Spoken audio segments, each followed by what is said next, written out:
Today, we have the honor of speaking with Rosalie Gallinger, a remarkable woman whose life story is a powerful testament to resilience and hope. Once caught in the grips of drug abuse and prostitution, Rosalie has transformed her life, emerging as a successful career woman, a loving girlfriend, and a dedicated mom. In this interview, we'll uncover the pivotal moments that shaped her journey and hear how she overcame immense challenges to build a life filled with purpose and passion. Rosalie's story is not just about survival, it's about thriving against all odds. Join us as we explore her inspiring experiences and the lessons she's learned along the way. Welcome, everybody, to Behind the Brilliance. Today, we are interviewing Rosalie. Welcome, Rosalie. I'm so glad to hear you. You have such a powerful story, and I thought maybe you might want to share your story to help some other women who might be struggling in their journeys and let them know if you can make it through your struggles, they can make it through theirs. Tell us about yourself. What is it you do, and who are you, and where are you from? And give us all the deets. Hi, everybody. I'm a paramedic in the oil field, and I've done medic work for the past 3 years. I'm from Prince George, BC. I've lived there for 17 years of my life, and I had to move away from there just because there was just so many memories attached to it, and a lot of them weren't so good. I was born into abuse, neglect, alcoholism, drug use. Well, that was my life, my whole life. I don't know what my mom went through when she was growing up. I just know whatever happened to her, it got passed on to me. She was physically, emotionally, mentally abusive. There was a lot of neglect. She was a pretty violent woman. I've seen a side of her that no kid should have seen in their mother. I strongly believe that everything that I went through was to help mold me who I am today. She ended up putting me through prostitution at a young age. I had no idea what was what. Like, I was learning about stuff that I shouldn't have been learning about when I should have been playing with Barbies and playing with my friends. That was the upbringing that I was put into. I continued on prostitution in my teen years. We ended up moving to Edmonton, Alberta when I was 17, and the abuse just got worse. Her drinking got worse. She would get to the point of drinking where she would black out. She was at work. So my schedule then was I'd wake up, clean up the apartment from the night before, go to school, and then after school, I would hop on the bus, go down to her work, and then I would do my homework, and then I would hop on another bus and go to my job because I worked at McDonald's at the time. And then after work at midnight, I would go back to her work, pick her up because usually she was already hammered by then, bring her back to the apartment. 10 times out of 10, she would physically attack me or beat me. I would just take it. I couldn't ever raise a hand to my mom to, like, in self-defense even.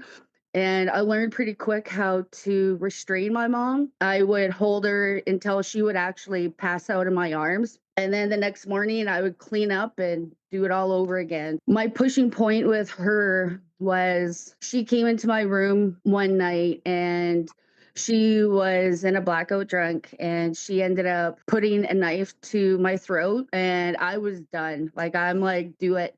I'm like, just do it, mom. And I'm like, I would rather be dead instead of having to put up with you anymore. And she wouldn't. The following day, I stayed in my room. I packed a bag, my school bag, and I started to walk out. And she asked where I was going, and I said that I was done. She told me to leave my school bag and my clothes because she bought them and they belong to her now. So I left with the clothes on my back. That brought me to the streets of Edmonton. I didn't realize that the avenue, 118th Avenue, on the north end of Edmonton, it's a really bad area for prostitution and drugs and gangs and stuff like that. I had no idea. But I ended up getting picked up by a guy. He kept driving by me, and he seen that I was in distress because my ex-boyfriend at the time was chasing me, trying to get me to go back to my mom's. So I hopped in this guy's vehicle, and he brought me to his place. He pulled out a mirror with white powder, and I thought it was cocaine. Like, I've done cocaine. I started doing drugs when I was like 14, 15 years old. Drinking, I really didn't do a whole lot. But the drugs, it was there. and I thought it was cocaine. And so I did a rail, and it turned out to be crystal meth. Never heard of it until then. He gave me drugs. He brought me to his place. I did a sexual favor for him, and then he gave me money. Then he gave me a bag of dope, and he gave me his phone number. This guy turned out to be a drug dealer, and I quickly began to be his favorite girl. So after that, that's when I got heavy into the prostitution and got heavy in the substance abuse. And I met my ex-husband at that house. The first 5-7 years it was all controlled by drugs and drinking and abuse. It was tiring for me being with him because a lot of the times he was always in a psychosis stage. And this is like being up for days on end, not eating properly. Like, like it got pretty bad. I ended up getting pregnant with him after that. The drugs stopped. He stopped doing the drugs and literally dove in to his religion. And I say it was his religion because I was forced to start to believe in it. I'm not going to say the religion just for obvious reasons. We went to church all the time, and I was actually starting to believe in it. I ended up doing something I shouldn't have. I cheated on my husband with someone that was well known in the church. So we ended up getting, I don't know, I guess blacklisted from that church. I found a lot of people were judging me. They were always there saying, we're here for you, we're here for you. And then all of a sudden, like I do something wrong and they just turn their backs on me. All three of us, we stopped going. With him, the abuse continued on, like a lot of physical abuse with my ex-husband, not just on his end, but on my end as well. Like I was getting to the point where I was fighting back. You want to swing on me, I'll swing on you. Like, so our daughter was 3 years old at the time when I left. It was a really, really bad separation. I ended up leaving him and I ran into the arms of another guy. I was a cashier at the local grocery store at the time. And this guy, he wooed me. He wooed me right off my feet. He said the right things. He did the right things. I was in love. I had like a lot of people in that town that we lived in at the time. I had a lot of people telling me, don't fall for him. Don't date this guy. And I'm like, well, then I'm like, he loves me. And I'm like, I don't know. I felt I was just wanting and needing someone to want and need me. How did you get Yeah. out of that? It didn't take me long. I was with him for less than a year. Actually, no, about a year. Because 2 months of being with him, I ended up getting pregnant. That was 2 months after I separated from my husband. I ended up losing my job. I had to quit my job because my pregnancy was a high-risk pregnancy. I couldn't even do the dishes or, like I was in bed rest. And my ex-boyfriend thought because I had my own vehicle, I had the job, like I could help support. And because after when I couldn't, there was friction between us both. And I suspected that he was cheating on me. I would ask him and I'm like, well, I'm like, who are you talking to? And then he was like, oh no, I know. Long story short, he did end up cheating on me with the woman he's married to now. Only thing that I regret about being with him is that I trusted him. And he came back from work one night and he had a bottle of wine and he had his white rum because that was his drink. He told me, he's like, a glass of wine. He's like, if you're pregnant, he's like, a glass of wine every now and then is okay for pregnant women. He knew my history with drinking. I made the stupid choice and that's what I did. I drank throughout my pregnancy. It's something I'm still trying to forgive myself for. She's fine. She's 9. She's going to be 9 here at the end of October. So There's no judgment here, and you should forgive yourself because you've done a lot to change your life around and get yourself yeah, out of that situation. So recognize that, sweetheart. I'm trying to. Yes. So in the middle of winter, my daughter and we got kicked out of his place. And again, because I was in a blackout drunk. I don't know what happened. Like I said, it was a complete blackout for me, and I woke up the next day and he was pissed and he was like, "You an angel?" He's like, "You guys got to get the fuck out of here."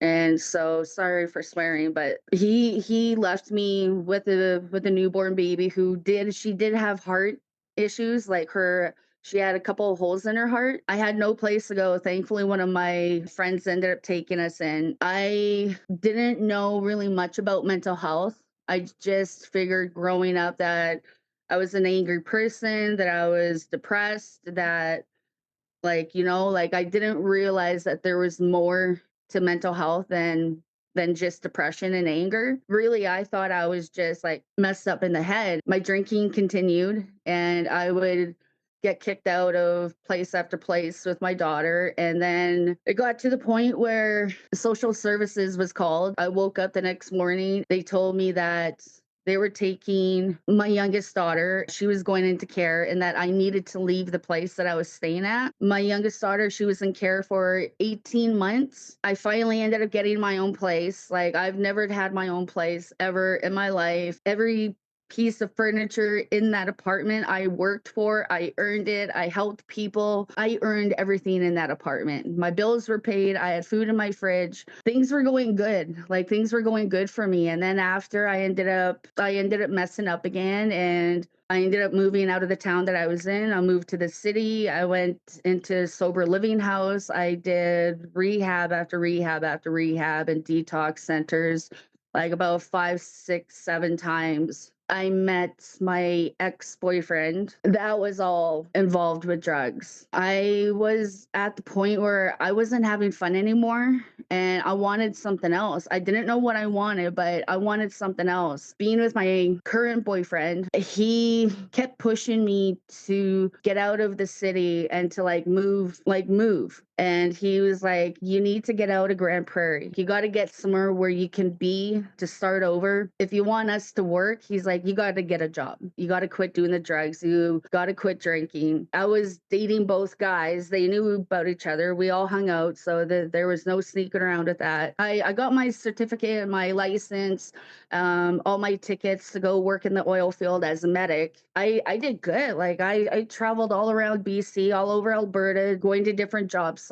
The one time I went back to the town that I moved to with my ex-boyfriend, I went back and there was drugs. Instantly, I indulged in the drugs with him that night. Art, my boyfriend, he drove the 45 minutes from one town to another to me, banged on the door and said, "If you want a better life, I'll be out in my car for 15 minutes. And if you don't come out, I'll know your answer." I couldn't get out of that house any quicker. I left with a sweater, my socks, and a pair of boxers because I couldn't find my pants. I was out. Him and I moved in together in our place that we're in right now. After working for a year and a half in the oil field, my wheels in my head started turning. Someone like myself who has a criminal record, all these mental health issues, I'm like, what else could I do? I put myself through school. I got my diploma in addictions counseling and mental health. When I got diagnosed, I was diagnosed with borderline personality disorder back in 2019 in May. I don't want to show anyone how scary this looks, but I have a scar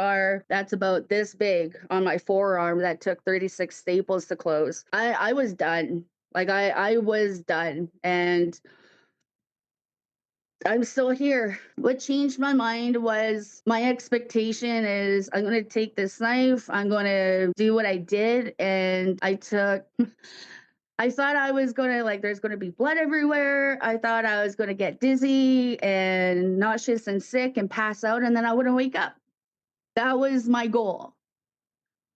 I I took that knife and now I have this big old scar on my forearm and like half of my arm, like right here, just like it was hanging off of off of my arm, and I'm like, there was 6 drops of blood on my kitchen floor. There was no squirting blood. There was nothing. And I'm like looking at my arm and I just held it up and I'm like, "You gonna take me to the hospital?" And like it instantly right then and there, I knew that I was not meant to go on my own terms.